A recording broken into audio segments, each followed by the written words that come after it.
Salut à tous les amis, nouvelle vidéo. Dans cette vidéo on va parler des derniers jours du mercato, évidemment. Comment ne pas parler du mercato, ça va bientôt se terminer, on fera ensuite un bilan de ce mercato, mais là les jours sont quand même plutôt chauds au niveau du mercato au Barça.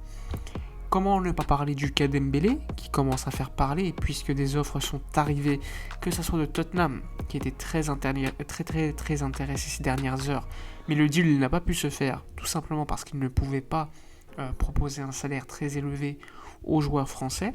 Comment ne pas citer l'offre du PSG qui est quand même le club le plus intéressé par Dembélé dès cet hiver mais également en été.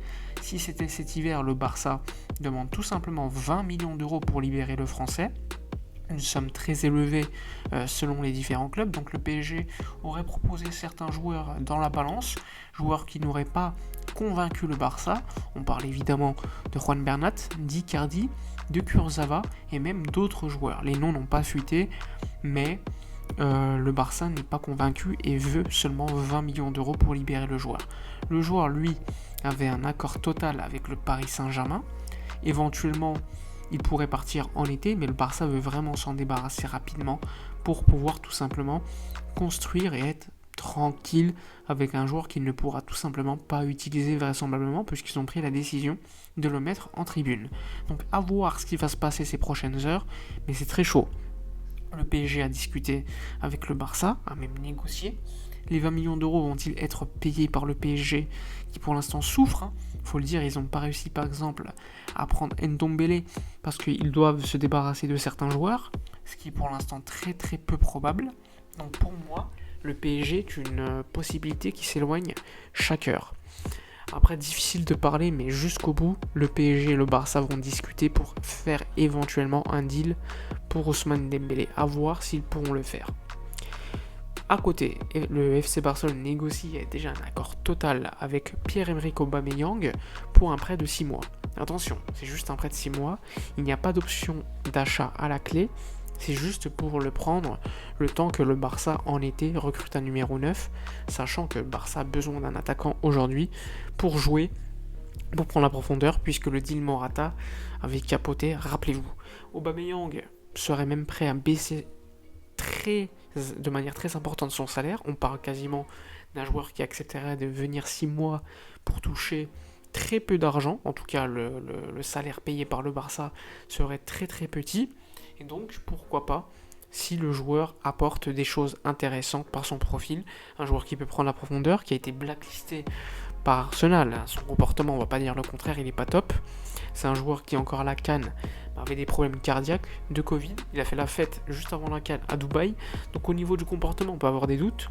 Après, c'est quelqu'un qui arriverait dans un autre environnement, qui parle espagnol, qui a une maison déjà à Barcelone. Enfin bref, au niveau de l'environnement, bon, à voir. Après, Aubameyang, c'est que 6 mois, et après, il partira.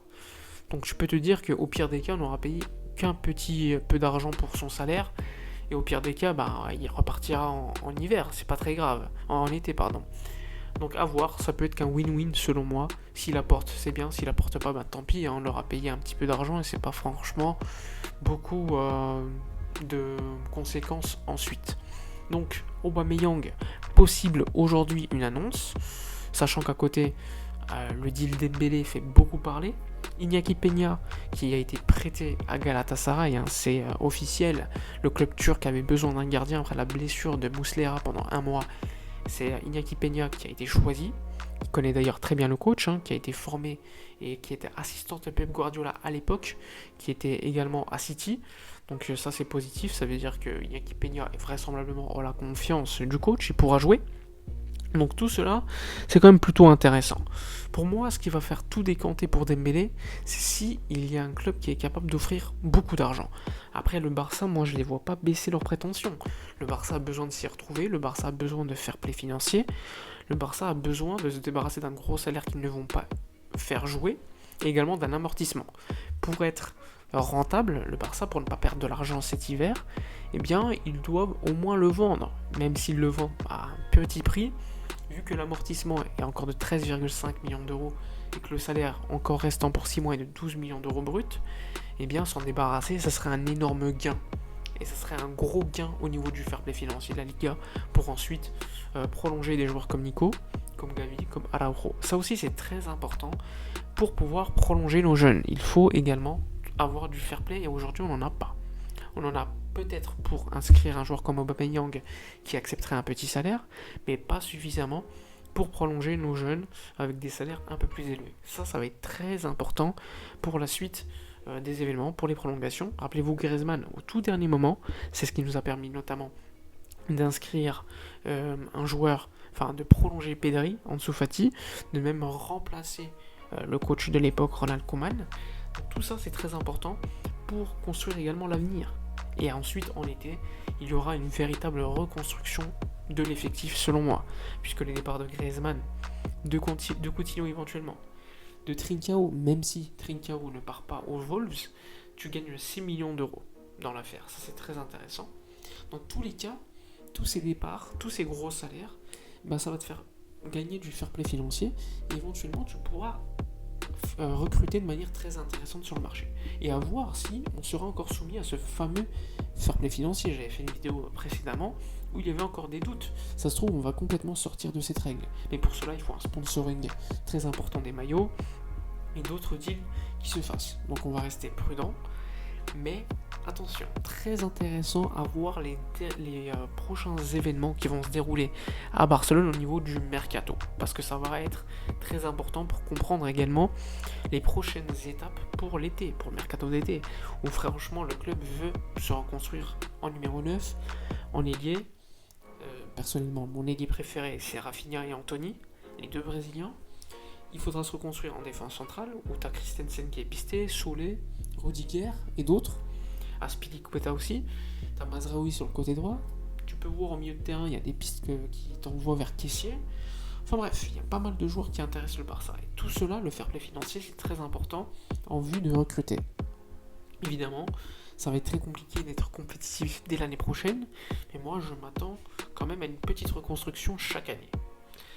Je pense que dans 2 ans, on pourrait quand même avoir un effectif pour lutter pour la Liga, voire la Ligue des Champions, je pense. Après, je peux me tromper, ça peut mettre 3-4 ans également.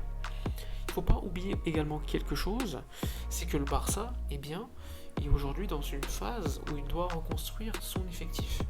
Donc avoir dès cette année, enfin dès l'année prochaine, une volonté de gagner la Liga, c'est possible, mais c'est très compliqué. Parce que le Real va se renforcer aussi, l'Atlético aussi, donc je resterai quand même nuancé.